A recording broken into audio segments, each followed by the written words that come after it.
Thank you. Yeah. Oh, is it hot in here? Good morning, everybody. Thank you so much for having me. It really is an honor. So I've been asked to come and talk to you about community today. Just as a show of hands, how many of you consider yourself to be a part of a community? That's right, all of us. Did you feel a sense of conviction in your response? Maybe a little bit of pride? Yeah, that's right. Communities are cool. And they're also vital. They're vital to our beings. My community largely revolves around a little cafe in Allentown called Grindhouse, which is how I have the pleasure of spending my Friday morning with you kind folks. The Creative Mornings crew, they take meetings there, and so they're a part of my coffee community, especially Kelly. She's one of my very favorite regulars and just an all-around lovely human being. Thank you so much for asking me to be here. So currently, my community exists in Allentown, but it wasn't always so. So I'll tell you a little bit about how I got here. I grew up in the Metro Detroit area. So you could say that I am a woman with a Rust Belt spirit and a Motor City heart. Growing up and coming of age in Detroit in the 90s comes with a very unique set of assets and adversities. And I owe a lot of who I am as a human being to these things. I was a part of some positive and uplifting communities there, but also some less positive, perhaps a little disastrous. And I have the biker-administered finger tattoo of 1998 to prove it. My mother was thrilled. But like most Midwest kids, my community was based around my family and my friends and fellow athletes. So I had that throughout my life.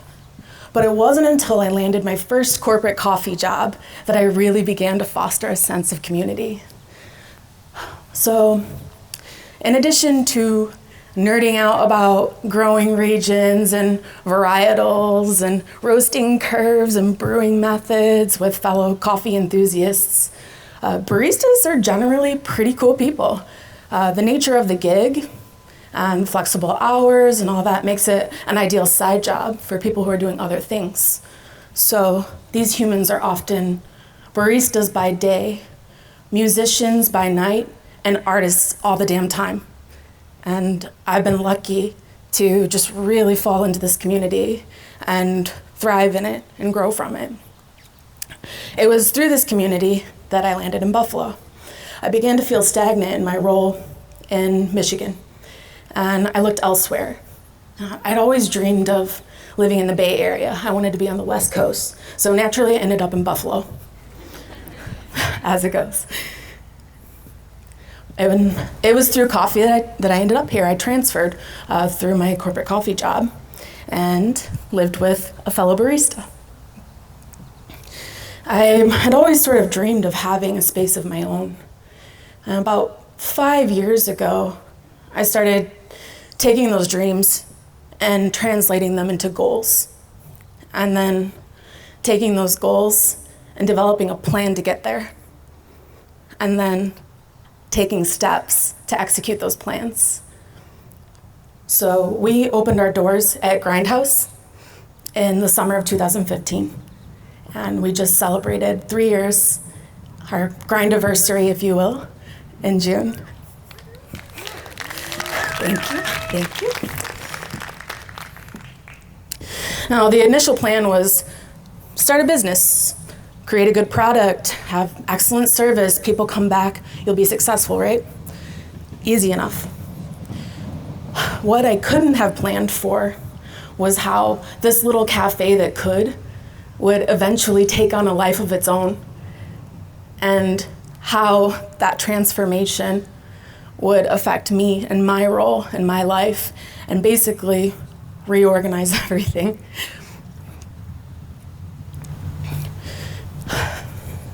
Just gonna take a second and breathe here. So, if you're starting a business, you have to put in time, you have to be present. And so I did. I've been working 70, 80, 90, 100 hours a week for the last few years. So I'm in the same space a lot. I'm holding my post, if you will. And what happens is that you get to know a lot of people. You get to wave to the guy that's walking his dog every morning, just through the window, hey. Or the people that come in for coffee, or the people that are taking meetings, and slowly, over time, organically, maybe without even realizing it, you've become a part of something larger, a community. I'm lucky enough to be in a space and in a business that attracts some really rad folks. We started doing art installations our first winter. So we have like a 17-foot gallery wall, and we host a different artist each month. And so every day, my life is enriched by this beautiful art that I get to look at every day, and these artists that I get to know and get to meet, and that come back and have continued to be a part of my life. We also host a lot of meetups. We've had LGBTQ speed dating. We've had activists. We've had a group of adjunct faculty meeting at my cafe to organize before they demonstrated. I've hosted so many cool people, and my life is forever changed from this. Some of the other groups we host are other local organizations, like the Buffalo Niagara LGBTQ History Project. If you don't know anything about this, look it up. These are amazing people doing important work in recording, researching, and documenting queer history in Buffalo. We've also hosted Dreamland. If you know anything about Dreamland, it's a DIY art space that no longer has a space, and so they take meetings at the cafe every week to organize, to move forward. I could go on and on about all of the amazing people that I am lucky enough to interact with. But what I'll say is that because I'm interacting with all these people, I've had to think about my role. What is my role in all of these communities? I've got the arts community, I've got the activist community, I have the vegan community. We have a lot of delicious vegan eats. I've got the coffee community. So what is my role? To hold space. And through this role, I have purpose. Before Grindhouse, I spent a lot of my time, many years, feeling isolated, disconnected, even hopeless sometimes. Not anymore, because what I do is worthwhile, because it's important to all of these communities. There have been times when I've just been ready to throw in the towel, when I'm overextended, exhausted, pushed beyond my limits with my capabilities, physically, emotionally, mentally. And what keeps me going? My communities. How lucky am I?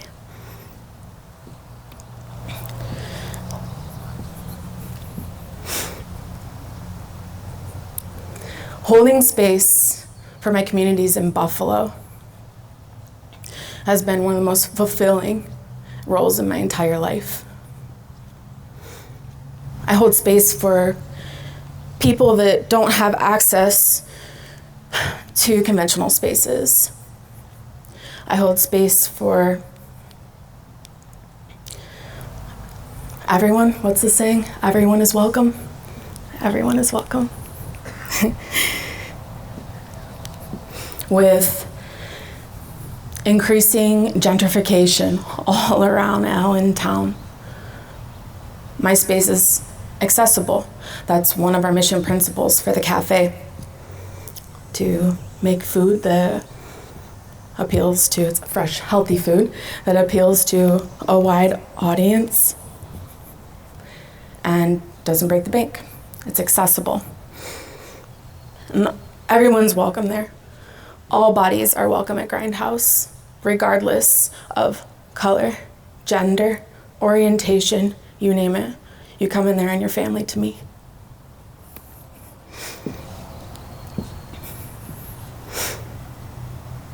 I really could go on and on about how touched I am and how grateful I am for all of these experiences, but crying on a Shakespearean set at 10 a.m. is a little dramatic.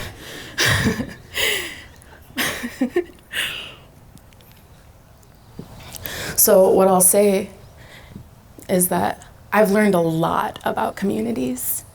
I have learned that they are dynamic, that they change and adapt to continue to encompass the people that exist in those communities.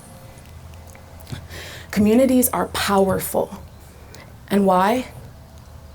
Because with more voices, the message is louder. And communities are a resource. If you don't have the knowledge or tools to get through a certain event or to achieve a certain goal, reach out to your community. Chances are someone has that knowledge or those tools, or they can at least point you in the right direction to get one.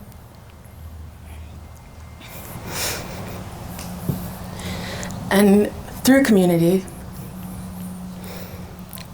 we enrich our lives. Through community, we find purpose.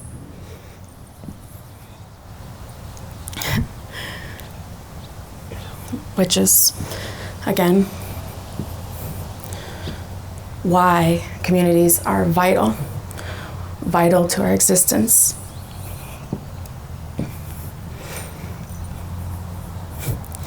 I have no idea how I'm doing on time. Cool. It seems like it's been like 100 years, but also maybe 10 seconds since I walked up here. So I don't know. Some of the people that I've had the pleasure of getting to know through Grindhouse are really magnificent humans. If these people need fuel, they need coffee, they need a space to work, they need a space to meet, they need yummy vegan foods. And so I'm there for that. And I've made lifelong friends in this process. I've become a part of these communities just by facilitating space. One of the communities that I haven't yet mentioned, it's super important to me, is my staff. These people are my family. They are so cool. They are some of the most interesting, hardworking, intelligent, creative powerhouses of humans that I have ever met. For them, I'm grateful. And for them, I've been exposed to more communities. You never quite know when you're getting into something the effect that it's going to have on you, whether it's just a little ripple effect or something very profound and significant. And so I say, enter into everything with an open heart and an open mind. And you'll be amazed at where community can take you. So I'm going to end with this. A few questions for you to consider. What is your role in your communities? How can you reach out to and connect with, empower other humans in your communities? And in what ways are you uplifted, fulfilled, rewarded, and even healed by your communities?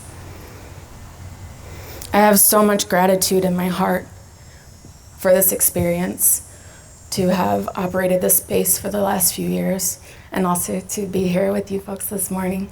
And I hope at least a little bit of that gratitude is felt from where you're sitting. Thank you so much for having me.